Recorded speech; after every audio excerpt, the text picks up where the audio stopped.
AP YCP అధినేత YS Jagan vote హక్కు వినియోగించుకున్నారు. కడప జిల్లాలో వారు ఓటు వినియోగించుకున్నారు. సీఎం జగన్ తో పాటు భార్య వైఎస్ భారతి కుటుంబ సభ్యులు కూడా ఓటు వేశారు. ఈ సందర్భంగా మీడియాతో మాట్లాడుతూ జగన్ ఆసక్తికర వ్యాఖ్యలు చేశారు.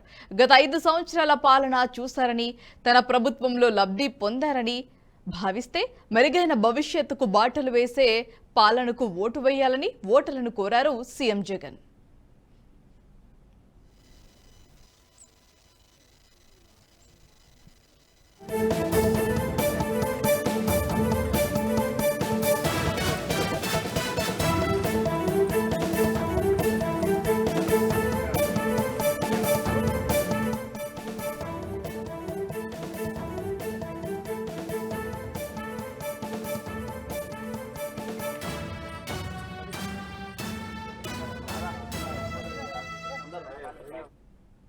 ఈ వీడియో మీకు నచ్చినట్టయితే లైక్ చేయండి, 10 మందికి షేర్ చేయండి. అలాగే కామెంట్ల రూపంలో మీ అభిప్రాయాలను మాతో పంచుకోండి. Nationalist hub group of channels ను సబ్స్క్రైబ్ చేసుకుని తెలుగునాట జాతీయవాద జర్నలిజాన్ని ప్రోత్సహించండి. ఈ వీడియో కింద ఉన్న బెల్ ఐకాన్ పై క్లిక్ చేయడం మర్చిపోవద్దు.